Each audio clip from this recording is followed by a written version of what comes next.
Okay, so in this training, I'm going to share with you pricing to win and profit.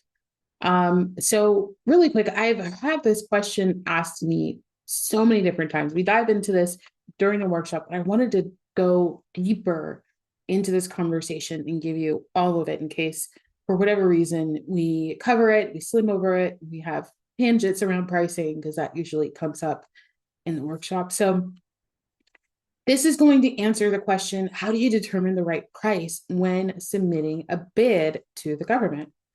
And you're not going to price the same way that you would typically like for your current work, right? You're not going to just like dream up a number and then put up on a piece of sheet. This actually has to be a strategy. So what I'm going to do is walk you through the process of how to do that so that you have clarity. And there are two specific strategies that we're going to talk about in this process. So we're just going to go ahead and dive in. So I'm going to share with you my screen.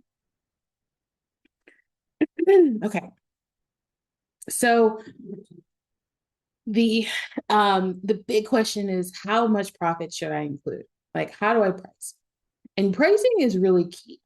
It determines whether you win or you lose the bid and whether you make or lose money once you win.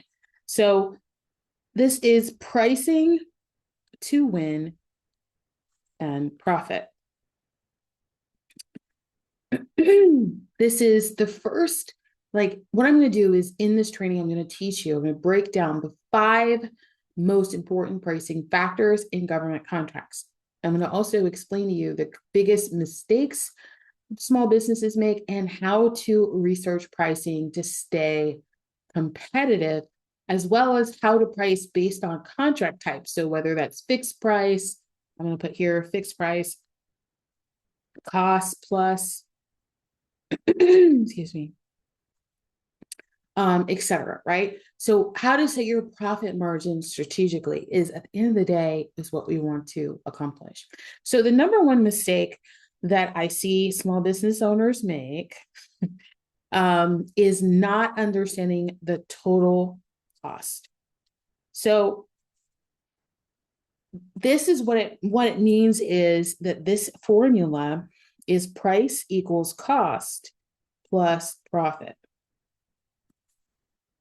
And so too many businesses underestimate that their total cost and they end up losing money. And some advisors will say, oh, just start with the direct cost and add a little margin.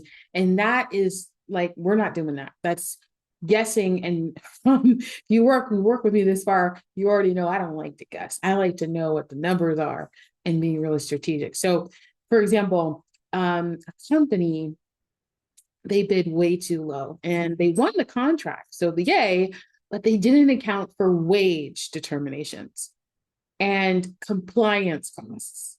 And so they lost $150,000 on a 1-year contract. Now, if you're dealing with millions, that might not seem like a lot, but it is when you're thinking about in terms of profit and whether or not you're going to lose your shirt or going to like kill you, right? Like that's crazy. A lot of money just because someone didn't do the research. So direct costs are things that are charged to the government.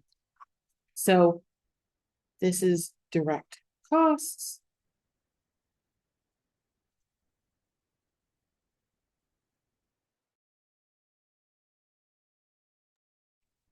So those direct costs are going to include wages for employees working on the contract.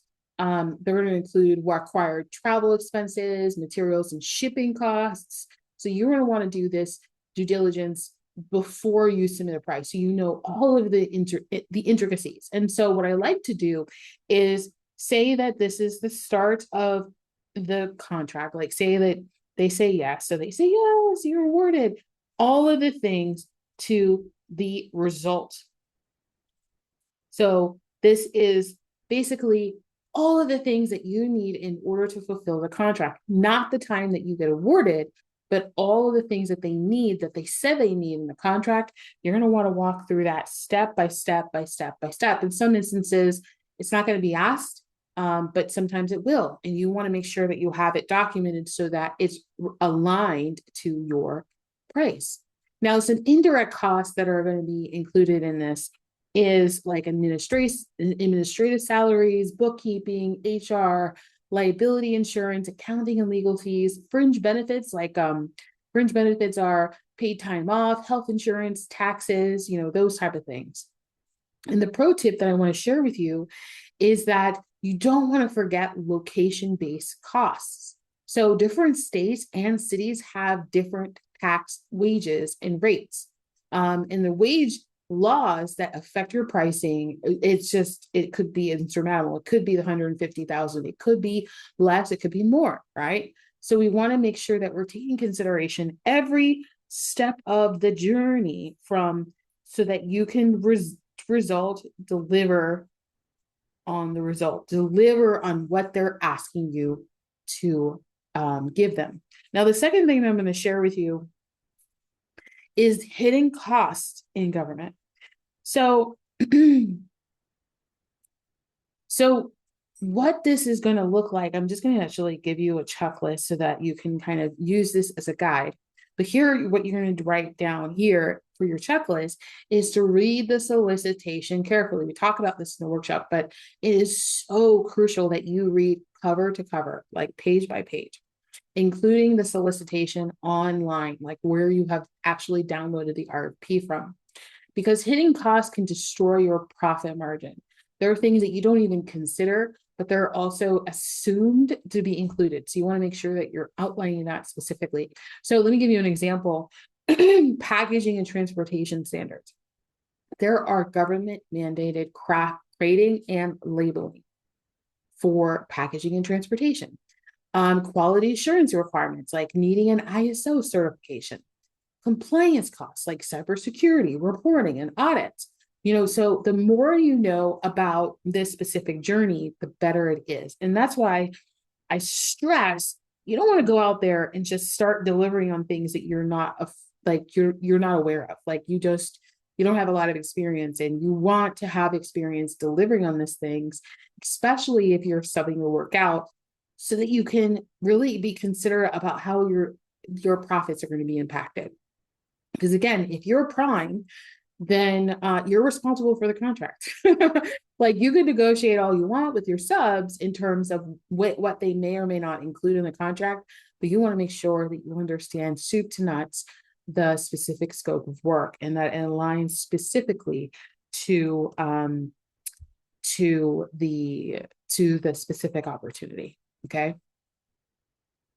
So this is the action step. I'm going to always ask questions during the QA periods, because what you want to do, especially during our strategy calls and weekly strategy calls in the community, in a workshop, if you join us again, then that means that those are opportunities for you to ask questions to get clarifying cost impacting requirements answered, right? Period. Okay. So it's really important that this makes sense. Okay.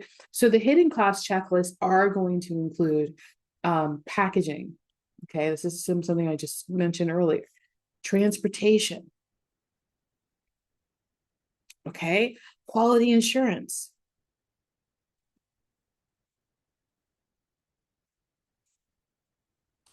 Compliance costs.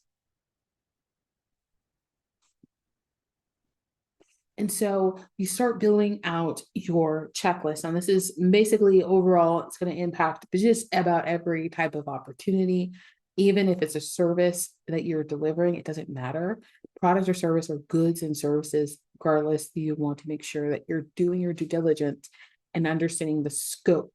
This is why it's important to ask questions and really build that relationship with the client, but to know what you're doing, right? You want to ask the procurement officer, the contracting officer, exactly the questions to move you forward to responding with a really thoughtful and strategic price.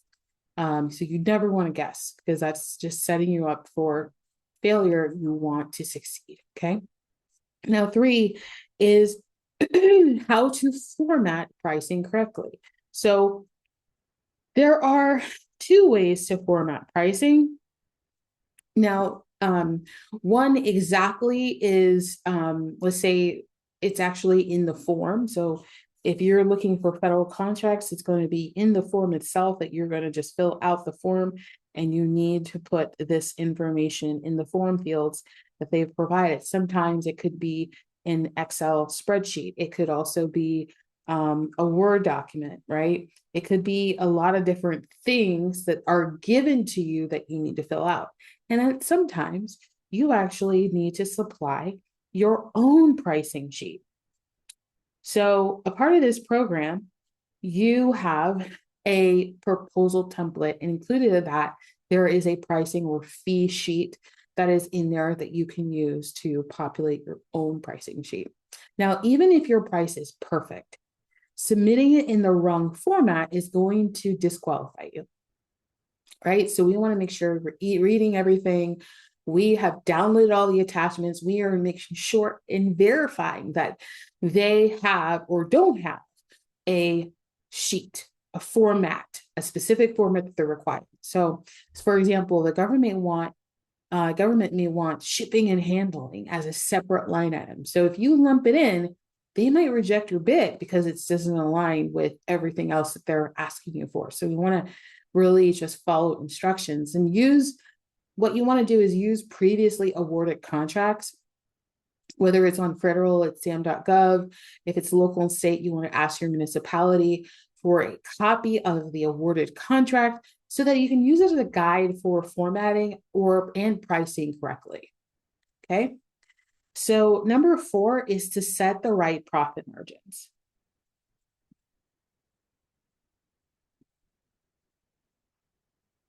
Okay. Hopefully you can read this. I feel like I'm just writing. So setting the profit margin. So here I'm going to explain to you what the profit margin is. There's 3 specific strategies for pricing, and this is all based off what the government will tell you how they want the price. Okay. So there's technically there's 2, but I'm going to go through 3 different profit margins. Okay. So the first one is low risk. And so this means that there's low profit. Now, if you're providing, if they say that they want a cost plus fixed fee. So cost plus fixed fee. Now, fee is your profit. Okay. So you might see CPFF. Okay. Cost plus fixed price. Now, you can assume that the profit margin is going to be around, like, it's going to be somewhere around 5 to 10%. Okay. 5 to 10%. Now, if it's a high risk, there is higher profit. Why? Because if there's more risk for you to deliver the thing, then they will be willing to pay you more.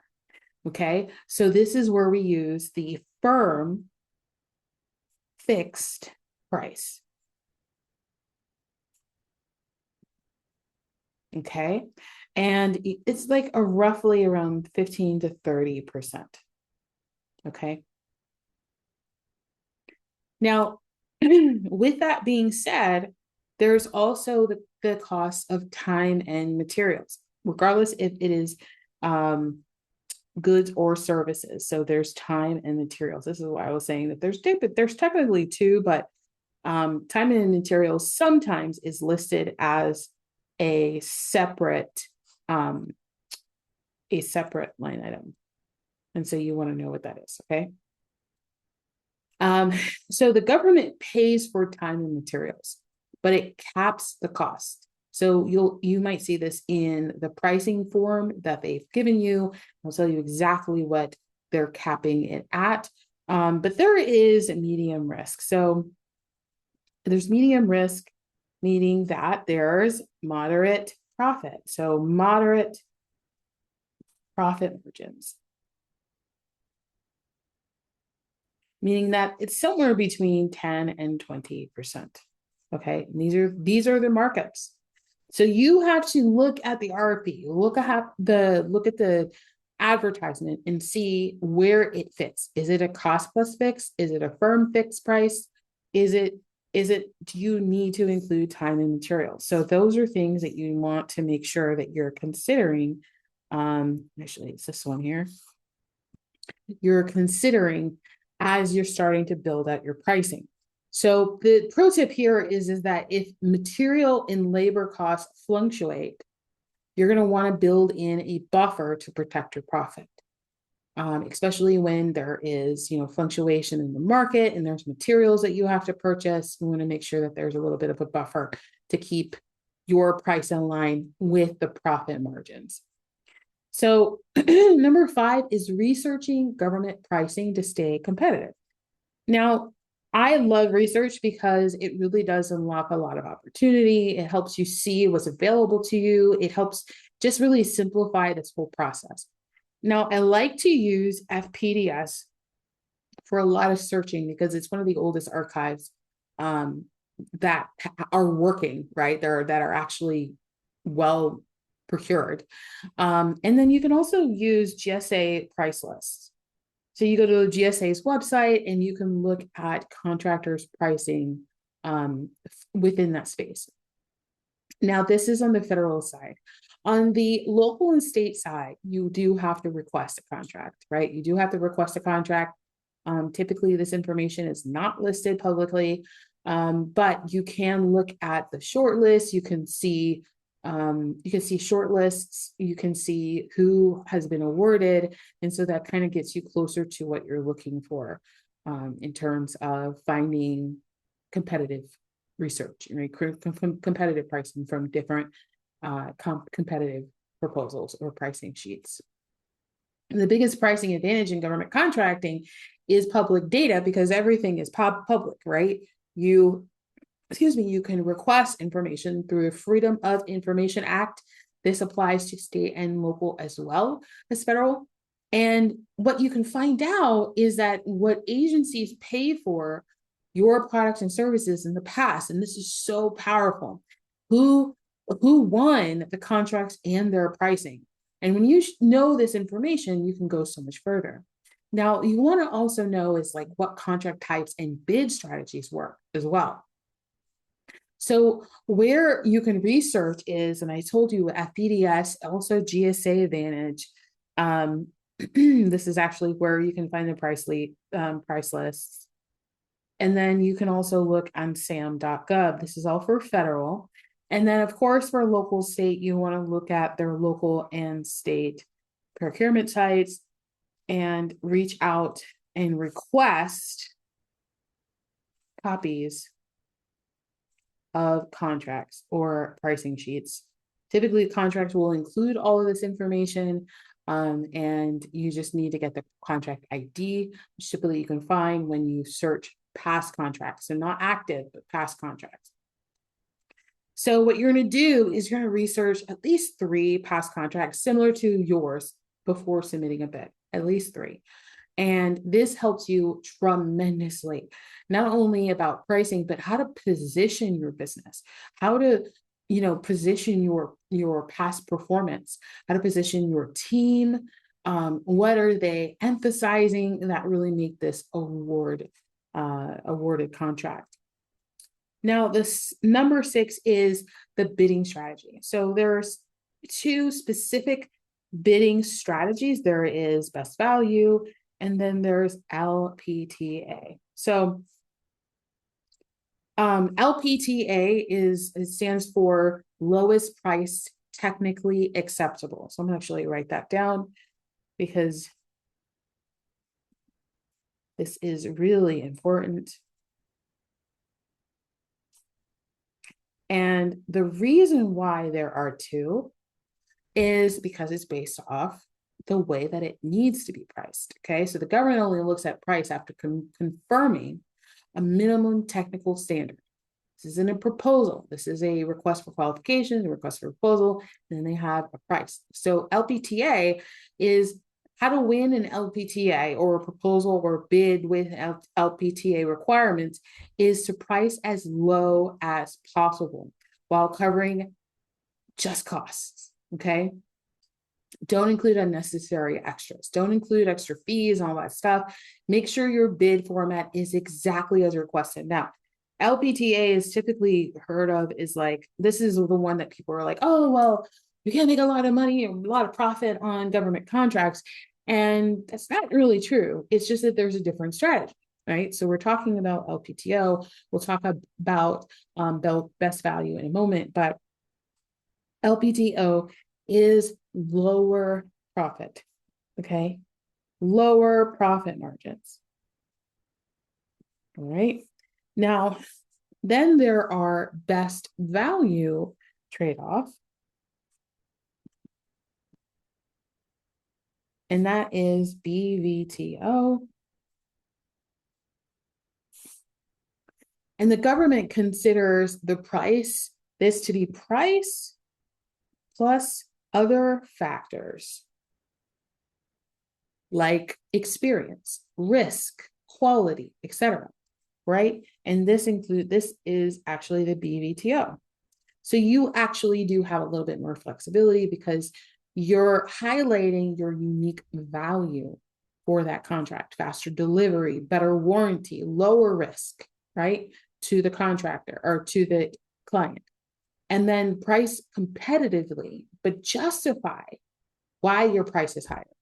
So going back to, you don't want to just like pick a number out of the air. You want to make sure that it's strategic, but there's intention, right? You have past performance experience, you know the process, you know the system, you've got proven results. Like really consider that as part of your price, okay? So the price is weighted low. If the price is weighted low, then focus on maximizing your strengths. I'm going to say that one more time. If price is weighted low, focus on maximizing your strengths. So what does that mean? There is an evaluation criteria in the RFP. You might see this as evaluation criteria. You might see this say, it could be a selection criteria. This is going to be percentages, like they're going to list how they're going to score everything. Okay. And then it's going to total 100%. This is going to tell you whether or not how they're considering price. Is it going to be the biggest value out of the entire proposal or bid? Yes or no? Right? So if it is, then well, we have a strategy for that. And that is, this is LPTA, right? Now, if we say, okay, well, it is not, right, then it could be best value. It all depends on what they say is important. So if the solicitation isn't clearly say LPTA or BVTO, check the evaluation factors. So specifically what I just said, the criteria, so that they can tell you how it's weighted, right? Now, the last few things that I want to share with you is that you want to understand total costs. You never price based on just direct costs. All right? You never price based off just direct costs. The hidden costs, those reading solicitations and you're not reading it carefully, those hidden costs can ruin your margins. And you want to use government data to price competitively. Adjust pricing based on contract type and risk level, and know when to bid low versus when you just justify higher prices. So LPTA versus best value. Now, what I want you to do, I'm going to include a pricing strategy worksheet to calculate your bid price. And so what the next training will be in the portal, or you can refer to, is the 2-day workshop training recordings to get you some better understanding of how to do market research online, so that you can get and gather information when it comes to pricing and contracts. Go ahead and do that.